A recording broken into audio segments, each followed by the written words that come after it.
palaces, the most spectacular and lavish homes on Earth. Luxuriously designed for the royals who wanted the biggest and the best. Behind the golden gates of these royal megastructures are incredible stories waiting to be discovered. Infamous monarchs from history, and the artists, designers, and engineers who turned their grand visions into a reality.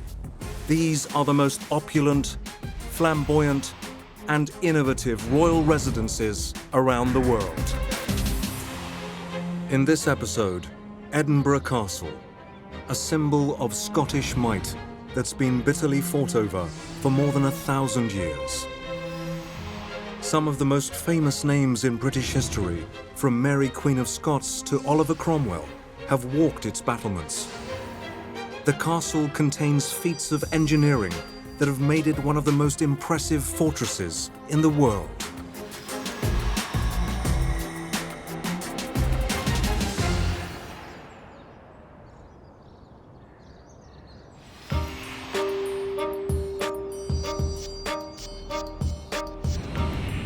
Edinburgh, UK, home to this spectacular castle that has been besieged over 20 times.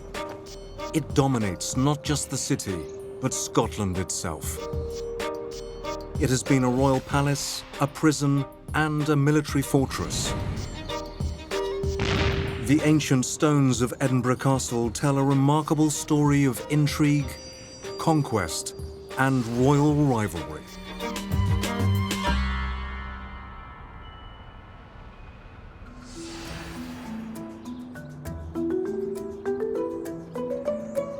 Archaeologist Peter Yeoman spent 30 years of his illustrious career unearthing the secrets of Edinburgh Castle.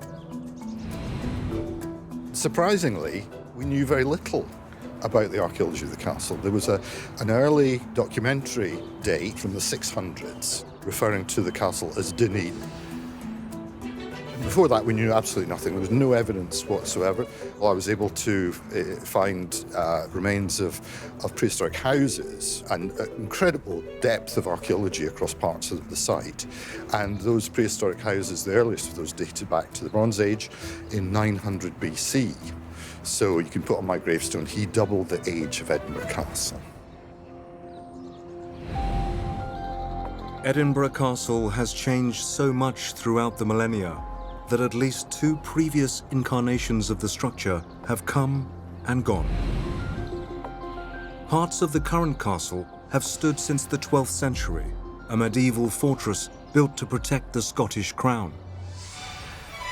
But by the early 16th century, a palace inspired by the great courts of Europe was added by King James IV. So the palace that was being developed in Edinburgh Castle by James IV in the late 15th and early 16th century was very much being developed on a model which would be recognised by leading Europeans from anywhere else in Europe. There was a certain pattern to it.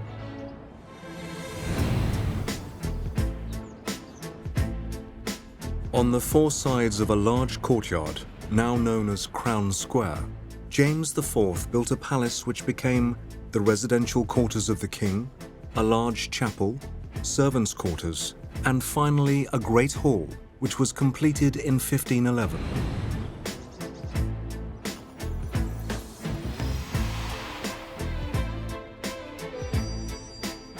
So a great hall like this one's very different from the military purposes of a castle. This would be the ceremonial sort of heart of a royal residence.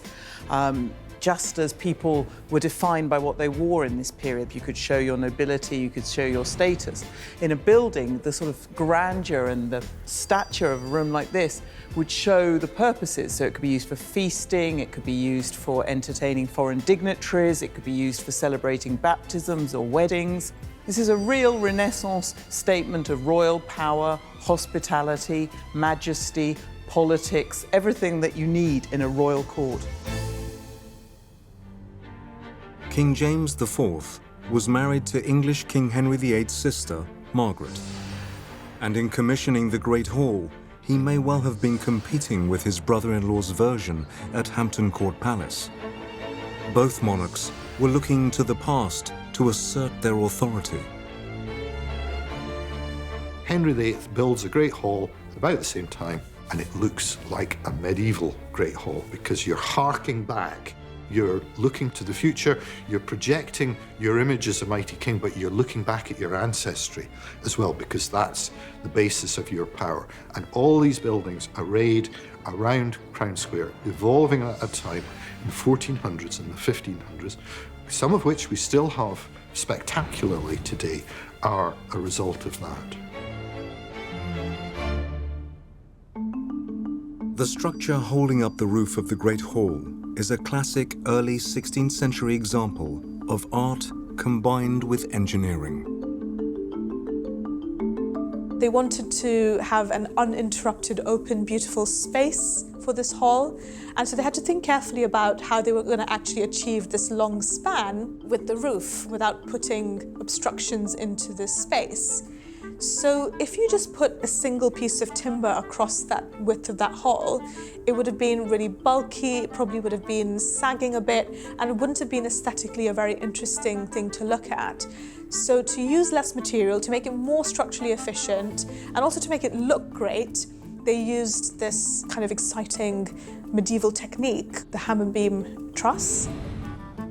Hammer beam roofs were used in medieval England, but they were very rare in Scotland. This was one of only two.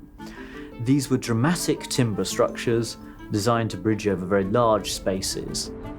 So what you can do is you start off from the walls and you create these triangular brackets, and that's the kind of the first piece of structure you have. Then on that reduced span, you can start to put arches in and trusses in and put a much more delicate kind of arrangement of beams and columns to create what you see there today.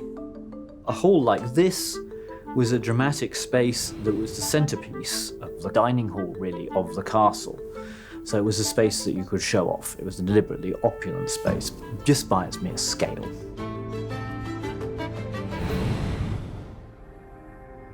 The story of Edinburgh Castle begins long before the construction of the Great Hall and the Stewart kings and queens of the 16th century. Many historic castles are built on mounds painstakingly made by hand. But Edinburgh Castle is built on a structure provided by nature itself. It stands on the solid heart of an ancient volcano, 350 million years old. So it's made up of basalt rock, and basalt rock is a type of igneous rock. Igneous rock is basically what you get when molten material cools down. So it's actually a crystalline structure, and it's quite strong. From prehistory, this formidable hill, known as Castle Rock, has provided refuge and security. Its natural geography is such a great defensive feature. But it's also, for status, it's so highly visible in the landscape. It can be seen for miles around, and you can see for miles around. And I think that's always been an important factor in the use of this site. One of the first monarchs to build a fortress on Castle Rock was the 11th century king, Malcolm III, who's been called the founding father of modern Scotland. Nothing survives of Malcolm's castle, but historians believe they know what it would have looked like. The principal buildings would have been on the highest part of the rock, and it would have been enclosed within a largely timber palisade, possibly with a stone base. And inside that, you would have had buildings that were probably primarily timber. There's a tendency for us to think of timber as cheap and impermanent, but actually it's a sign that you've got access to a very, very scarce resource, and the ability to build large structures in timber is a sign of your access to that type of wealth. During Malcolm's reign, in October 1066, one of the most iconic events in British history occurred: William the Conqueror's victory at the Battle of Hastings. The new Norman King of England brought with him revolutionary building techniques and designs for fortifications and castles. Malcolm's youngest son David I of Scotland, had spent time in the English court, and when he became king in 1124, he copied the Normans' construction techniques.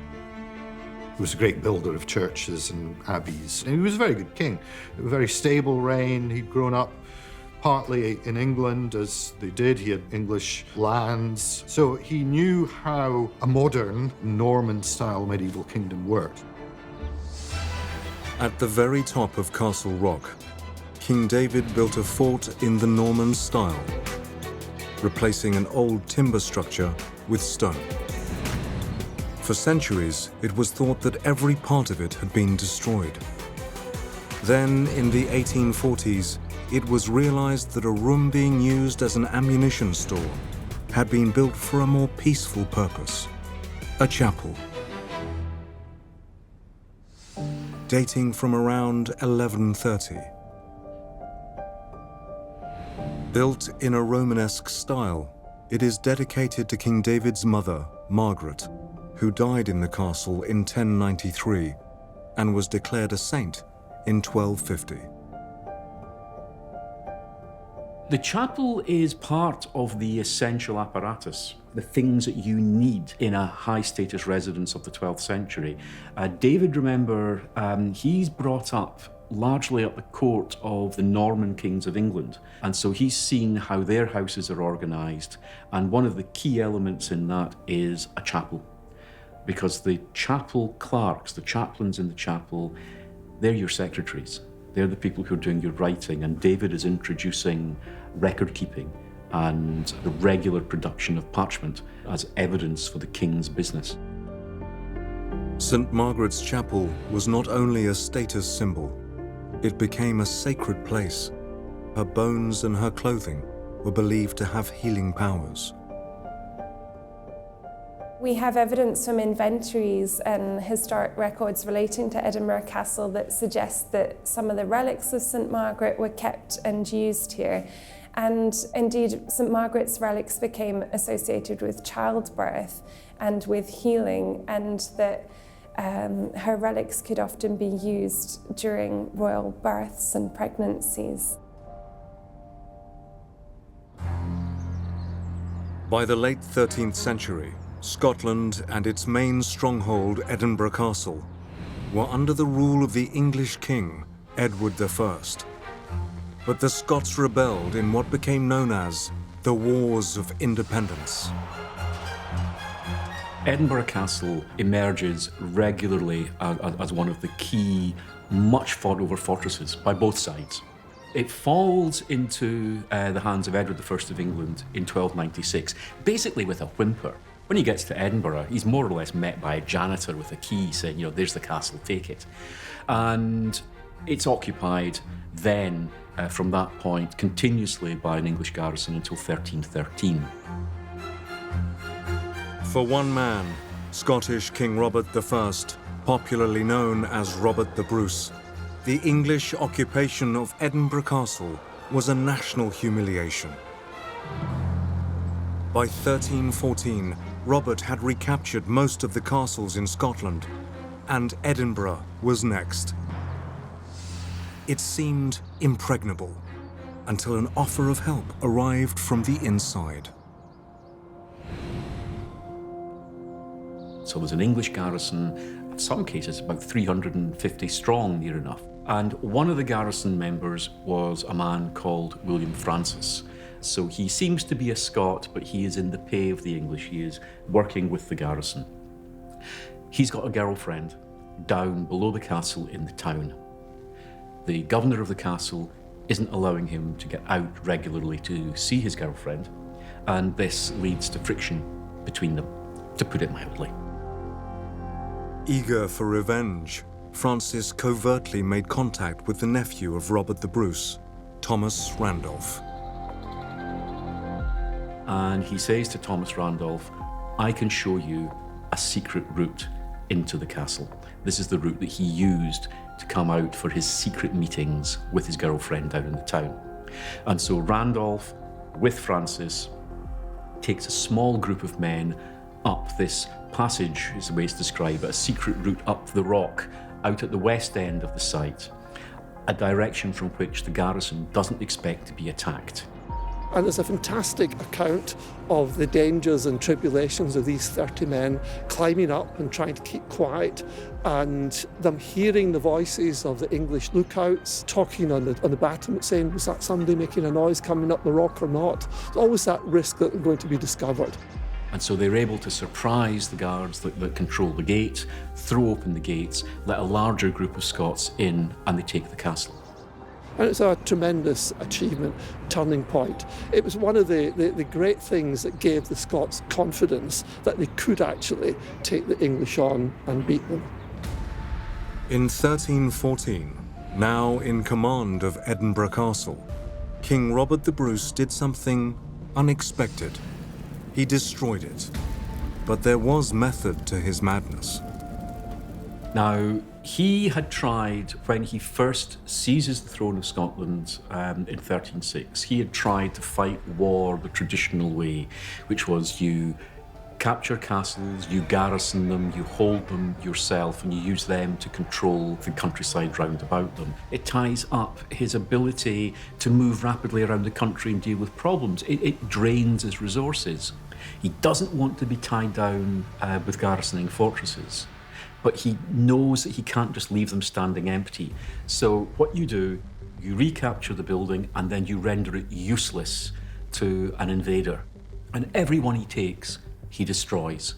And we can say quite clearly that it's a comprehensive destruction.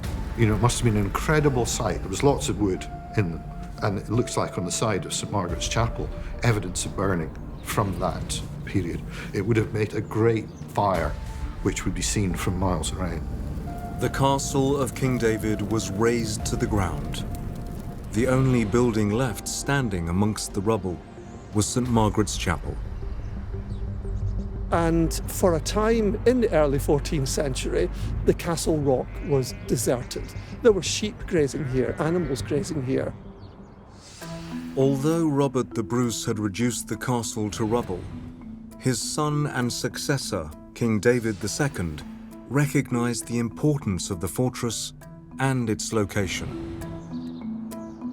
In the mid-14th century, an army of builders began to restore Edinburgh Castle to its former glory. Construction techniques in the medieval period were very different from modern methods.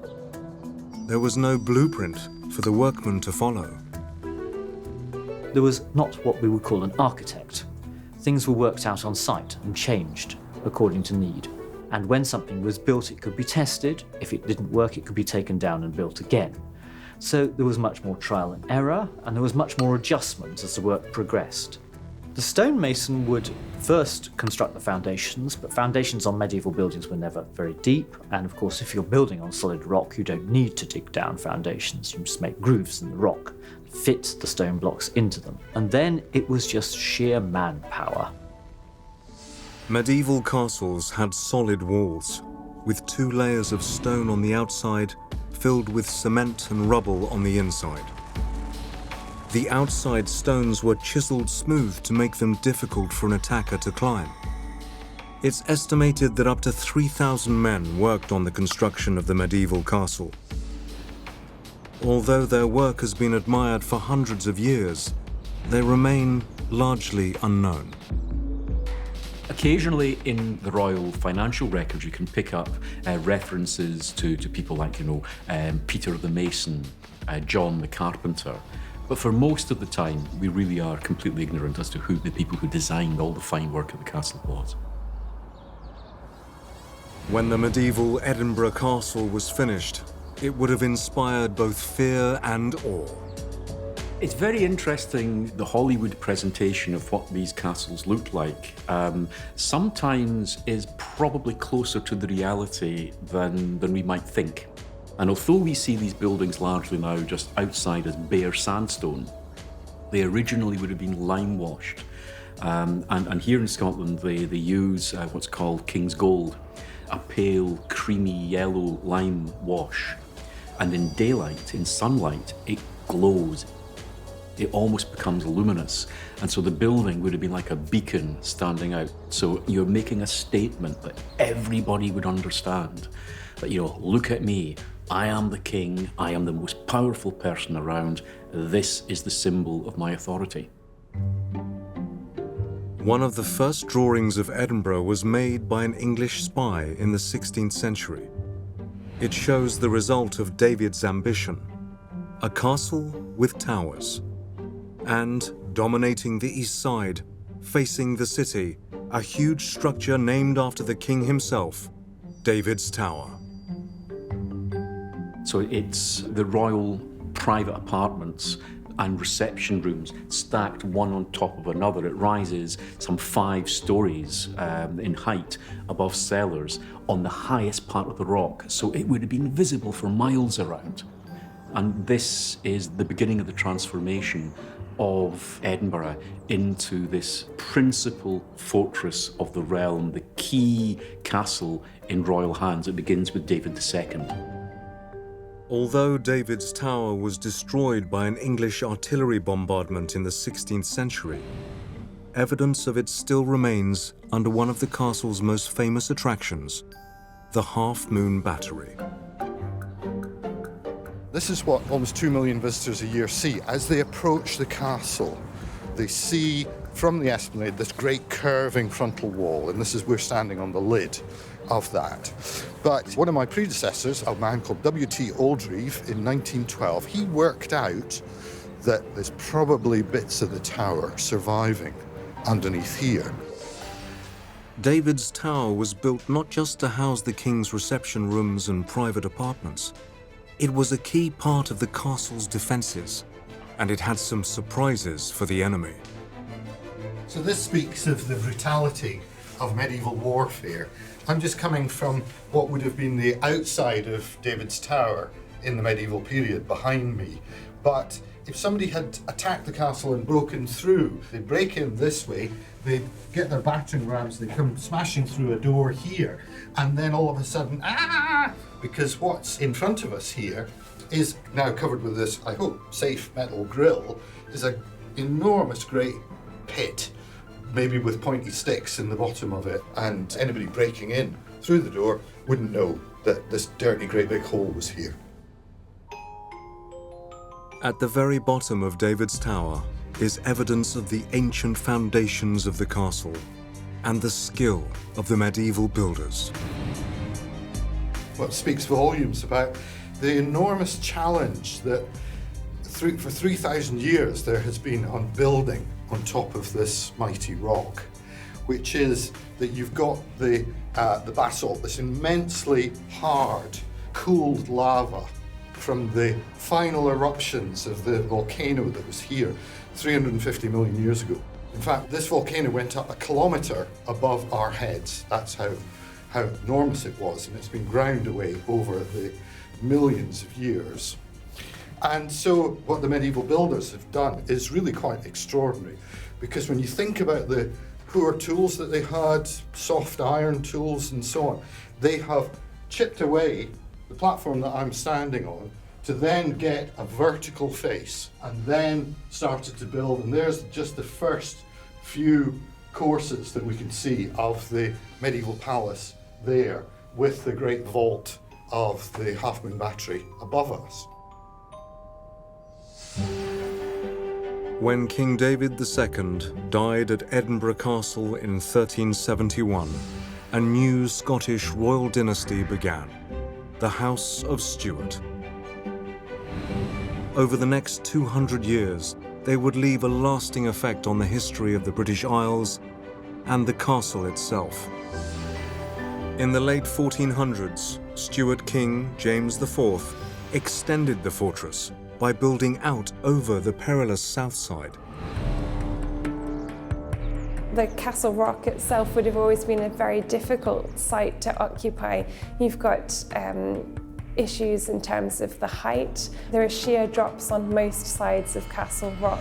There would have been engineering issues from day one, and the vaults that hang out over the top of Castle Rock now, which the Royal Palace and the Great Hall stand on, There would have been a huge feat of engineering in the late 15th and early 16th century to construct those vaults. And I think it's really impressive that those walls, those structures still survive today.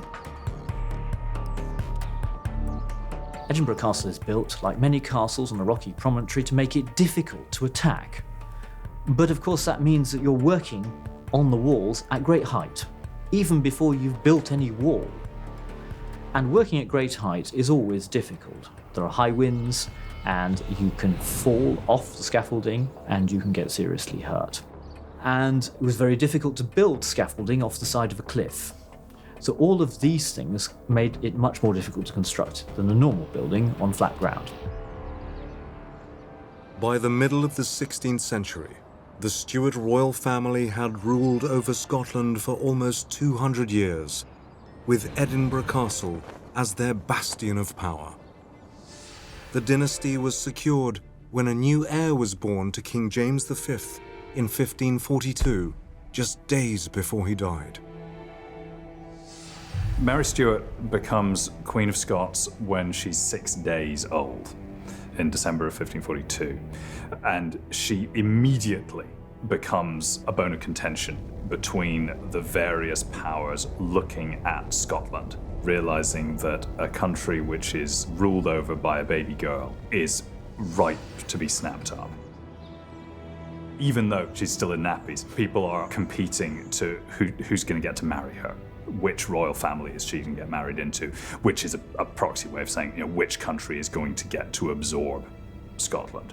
And the two possibilities are England and France, the traditional enemy, England, or Scotland's traditional ally in France.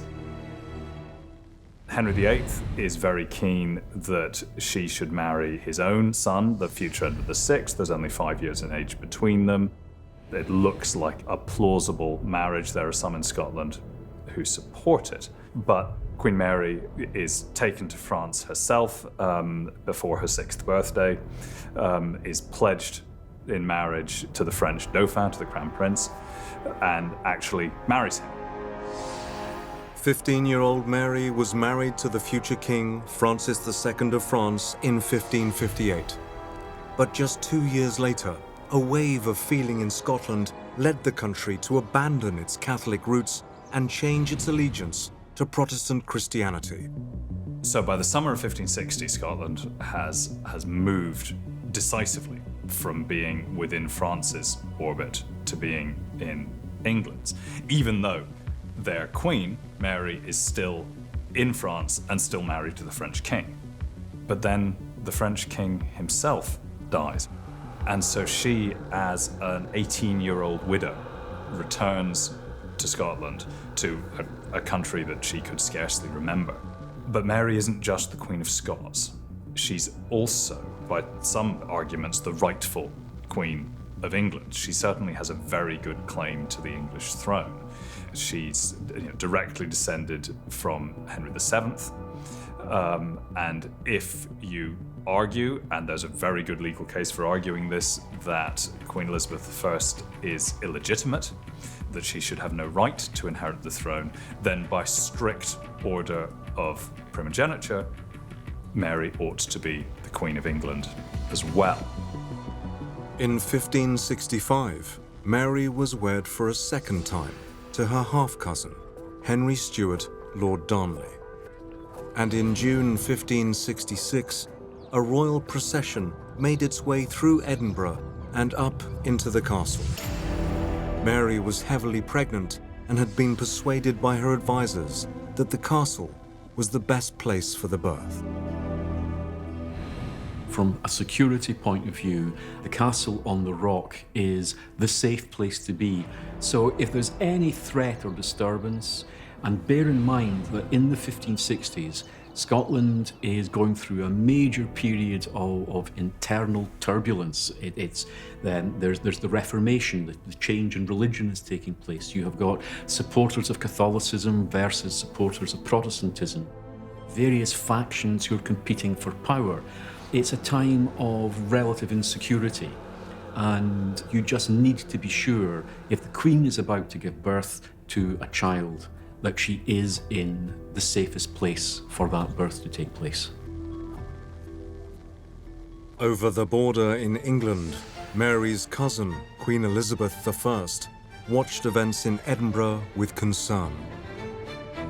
On the 19th of June, 1566, Mary gave birth to a boy and named him James.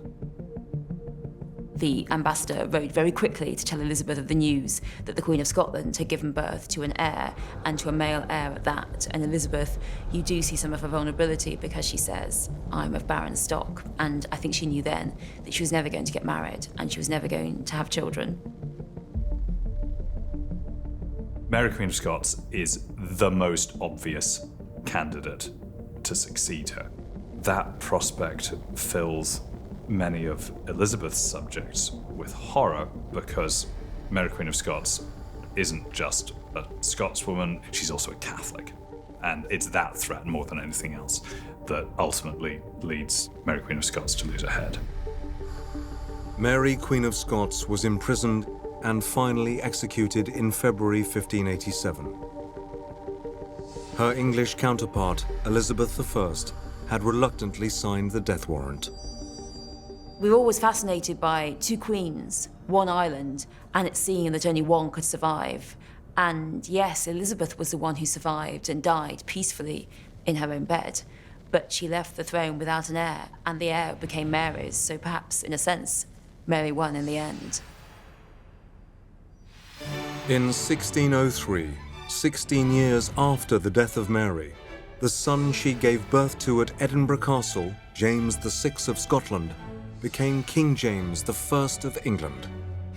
The two nations were now ruled by the same monarch.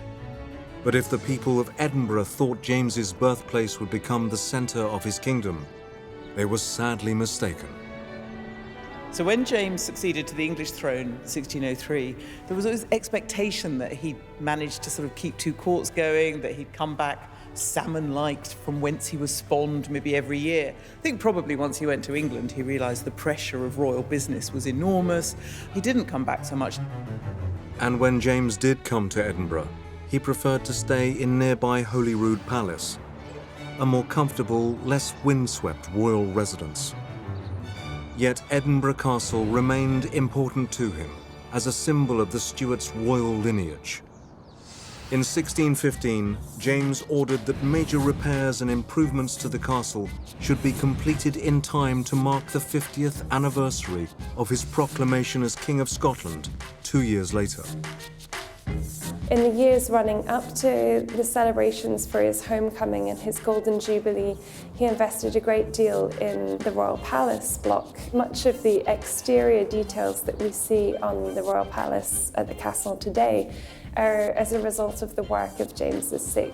You can see in there today the heraldic symbols. Oak from Essex and stone from local quarries were brought up to the castle. Plasterers transformed the ceilings in the royal apartments. Walls were rebuilt and weatherproofed using a technique known as harling.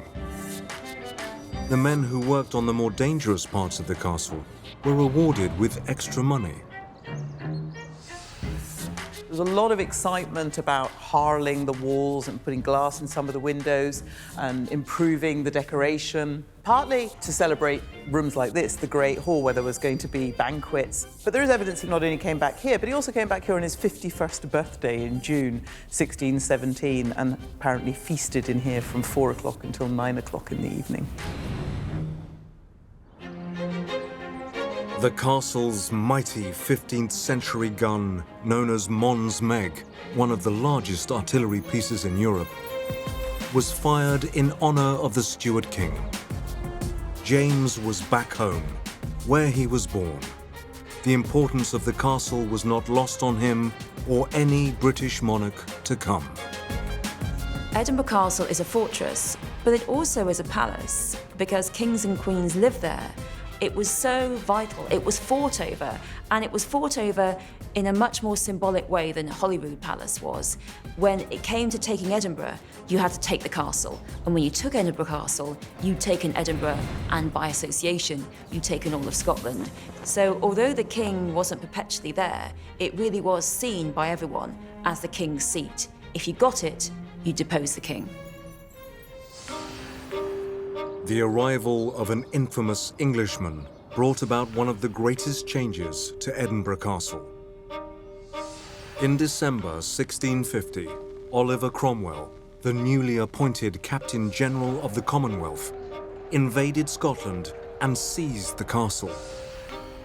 For the man who led the forces that defeated and then executed the Stewart king, Charles I, James's son, it was a symbolic moment. Cromwell turned the royal fortress into a military garrison. Even the finest building in the castle was transformed. He rides his horse into what was the Great Hall, and from then on, there are floors inserted in there, and it becomes a barracks for about 300 men. And the buildings all around Crown Square lose their royal function. They go over to become functional military buildings, military storehouses, barracks, canteens, that sort of thing. So we see this great shift in the middle of the 1600s and the period of the Civil War, the need for a standing army.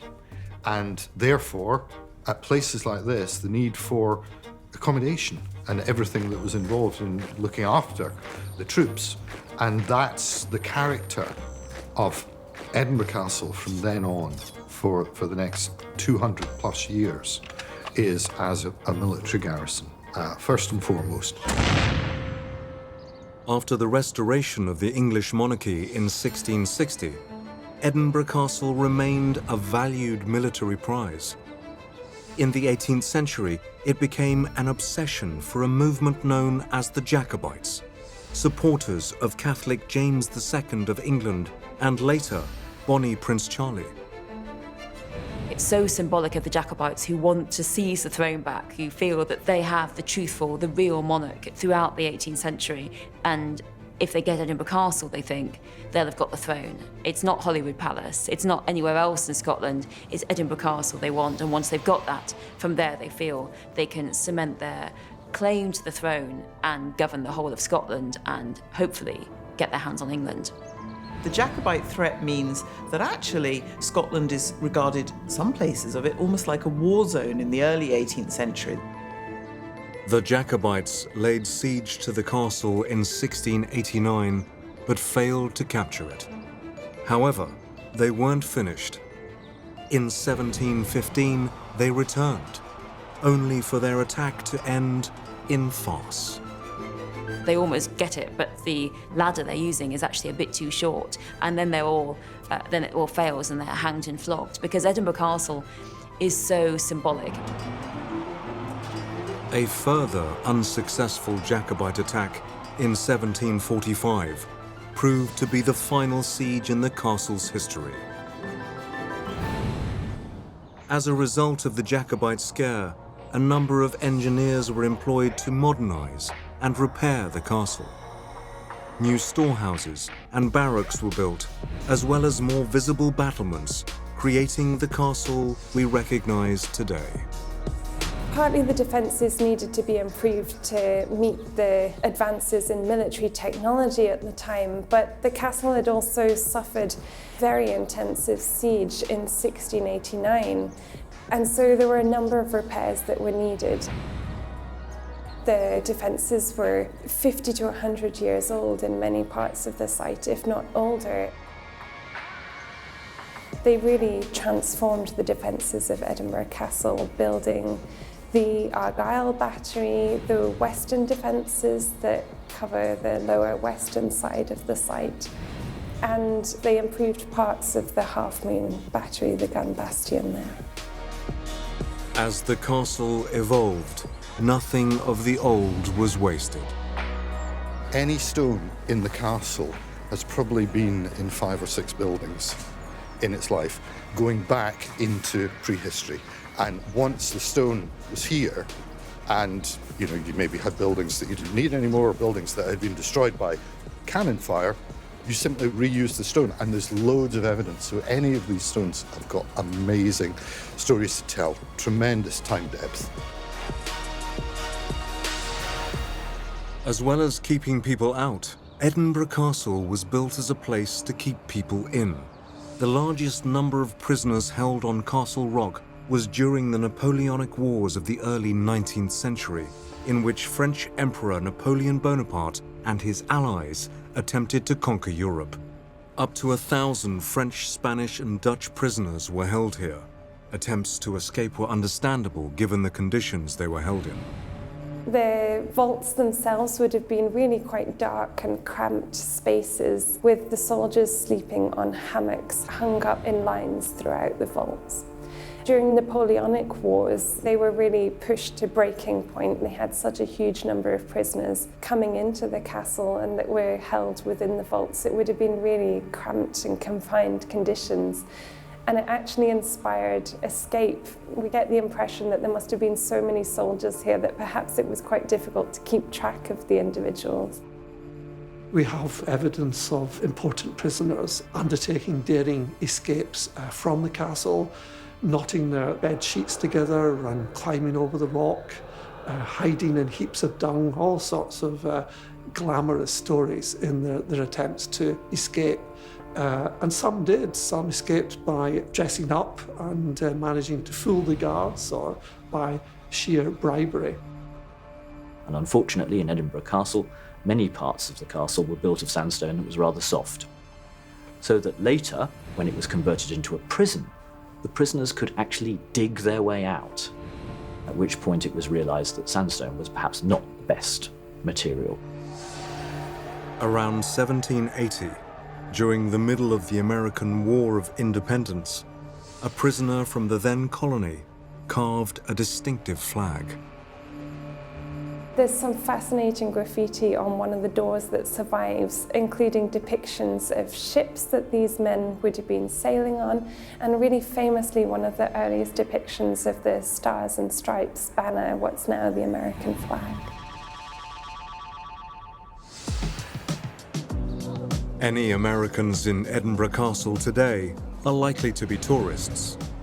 The fortress is now one of the most popular attractions in Scotland, drawing over 1 million visitors a year from all over the world. They are fascinated by its hundreds of years of royal history and its military traditions that continue today. And at 1 o'clock every day, apart from Sundays, Good Friday and Christmas Day, the 1 o'clock guns fired from here at Edinburgh Castle. It dates back to 1861, where at the request of ship's captains, they requested an audio signal to be fired so they could mark the kilometres for obviously navigation throughout the world.